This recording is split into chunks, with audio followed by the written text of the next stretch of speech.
ça fait peur, oui. D'accord.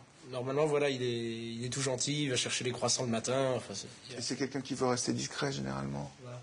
Vous définiriez comment votre rôle vis-à-vis de votre frère aujourd'hui? Bah, personnellement, moi, quand je vois qu'il est en crise plus violente que d'habitude, moi, je fuis. Tu fuis? C'est-à-dire, moi, je m'en vais dormir chez les potes. Je m'en vais, en général, je pars sur Pau. Je sais pas si je pense pas jouer un rôle particulier là-dedans.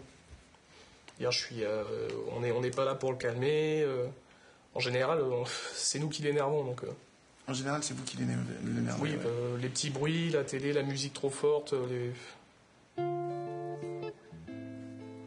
Est-ce que vous recevez des copains, des copines ici? Est-ce que vous avez quand même une vie normale?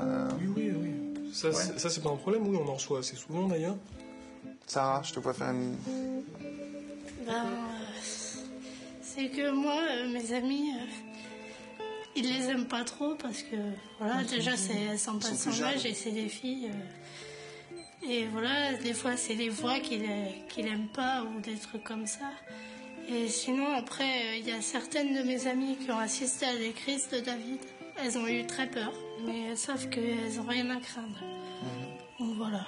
Parce que il est important de préciser qu'il n'a jamais fait de mal à qui que ce soit. Un jour, tu m'as dit, Brian, je préfère la voir à la maison. Pourquoi tu préfères la voir à la maison, tu peux me dire? Déjà, ça évite qu'il se mette en danger, parce que quand il était sur Pau, quand il sortait, quoi, c'était pour faire des conneries, pour hurler dans la rue, pour des petites conneries passagères, mais bon, si on peut éviter qu'il se fasse ramasser par la police, quoi. Ouais, c'est mieux de l'avoir à la maison parfois.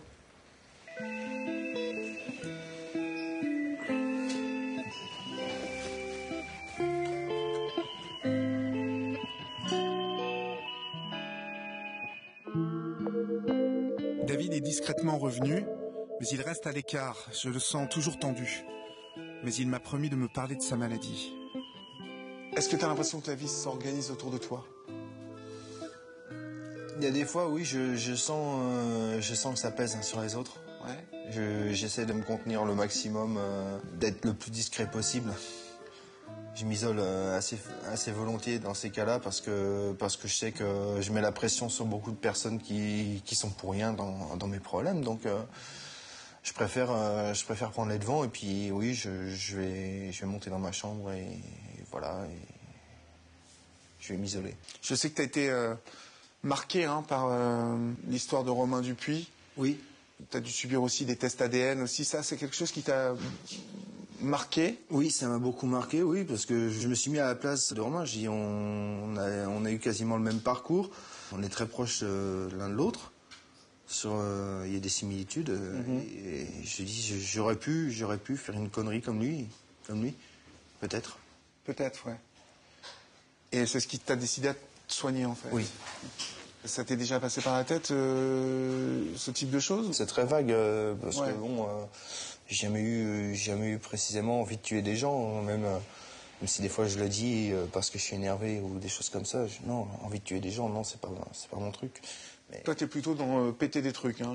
Ah oui. Ouais. Voilà, oui. Tu touches pas aux gens, mais tu casses. Oui. Et ça m'a valu pas mal d'ennuis. Cette maladie, si tu devais la décrire. C'est une plante. C'est une plante qui pousse dans ma tête. Parce qu'il y a une terre propice. Et je sais pas quel type de plante, peut-être une plante qui se fume, je sais pas, quelque chose comme ça. Alors quand ça pousse fort, ça se traduit sous quelle forme? Des crises de nerfs, souvent, je vais être très en colère, je vais dire des mots très blessants aux personnes de mon entourage. C'est les nerfs qui lâchent, quoi. T'as une tendance paranoïaque? Oui. Sentiment de persécution, oui. Et ça met une pression supplémentaire et ça devient trop fort, donc... Et voilà. La première fois qu'on a discuté ensemble et que je t'ai demandé comment tu décrirais ta vie aujourd'hui, tu te rappelles de ce que tu m'as répondu? Oui, j'ai une vie de retraité. Ouais.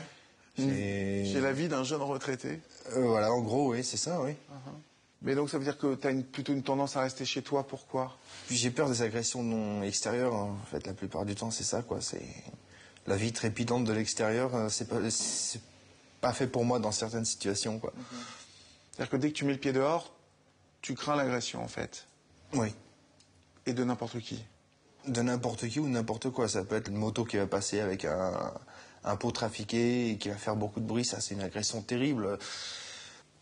C'est marrant parce que la société a toujours peur des schizophrènes, pensant que chaque schizophrène est un agresseur potentiel. Et contrairement à ce qu'ils pourraient croire, c'est les schizophrènes qui ont le plus peur C'est les schizophrènes qui sont les plus terrifiés à l'idée d'affronter un monde comme ça. C'est parce que je crois que on ne comprend pas ce monde. Cette rencontre m'aura appris que la schizophrénie au cœur du foyer impose de nouvelles règles. L'entourage du malade doit composer sans arrêt avec les crises, les angoisses. Un équilibre difficile à trouver pour les membres de la famille qui s'effacent, écoutent ou rassurent comme ils le peuvent. David a encore besoin de temps pour dompter sa maladie. Il lui reste encore du chemin à parcourir pour acquérir l'indépendance dont il rêve. Mais quand je vois la lucidité avec laquelle il aborde ses souffrances, j'espère qu'un jour, avec l'aide des siens, il y parviendra. Je pars maintenant dans l'est de la France, à Colmar. C'est là que vit David, 26 ans, stabilisé depuis près de 3 ans. Sa vie s'écoule au rythme de cet équilibre retrouvé. David m'attend, je le sais. Parler de sa maladie à visage découvert est une décision mûrement réfléchie, un engagement. Salut David. Ça va? Ça va? T'as vu, je suis à l'heure, hein? Ouais, j'ai remarqué ça. Comment vas-tu? Ça va et toi? Merci de nous recevoir chez toi. Il n'y a pas de quoi. Ton papa et ta maman sont là? Ouais. Bon, tu vas me les présenter? D'accord, d'accord. Avant de faire plus ample connaissance, il est important pour moi de parler de son histoire avec Nathalie, sa mère, toujours restée à ses côtés, pour le meilleur, mais aussi pour le pire. David a toujours été un garçon joyeux, entouré, travaillant à l'école. Et après, on va dire, pas du jour au lendemain, mais d'une semaine à l'autre, quelqu'un de renfermé, d'agressif, ce qu'il n'a jamais été avant. Et comme il rentrait dans l'adolescence, on a mis ça sur le compte c'est quoi, c'est 15-16 ans? La période 15 ans, 18 ans, où là, ça a été la descente aux enfers. Pour lui et pour la famille. Il s'était rasé le crâne, enfin il portait des casquettes, enfin il s'était fait une image de lui très négative. Mais là, est-ce qu'à ce moment-là, on parle de schizophrénie? Pas du tout. Pas du tout. Donc le premier psychiatre qu'on a rencontré, donc David avait 15 ans et demi, c'était en pédopsychiatrie, et là il nous a parlé d'une dépression. Quand il a repris l'école en septembre, qu'il est rentré en seconde, qu'il s'est fait racketter, là il a fait sa tentative de suicide. Et donc là il a été hospitalisé, mais alors au centre hospitalier de Rouffach. Qui est un hôpital psychiatrique au niveau de la région. Et pourquoi il a été hospitalisé à Rouffach? Pour paranoïa?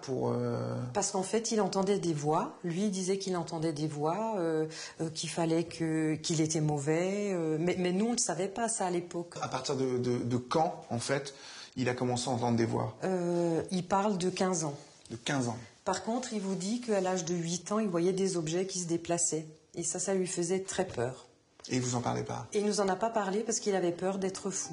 Être la maman d'une personne qui souffre de schizophrénie, comment ça se passe? Alors la vie, en fait, on se cale par rapport au malade. On ne vit plus sa vie, mais on vit celle du malade, en fait. Moi, je dis toujours, je suis morte à 36 ans. Une partie de moi-même est morte à 36 ans. Aujourd'hui, on vit plus, on survit. On va dire comme ça. Ah ouais? Oui. Quand même? Oui, quand même. Parce que la vie est difficile dans le sens où vous avez un gamin de 25 ans, vous l'avez mis au monde et vous vous dites, ben voilà la vie que je lui ai donnée.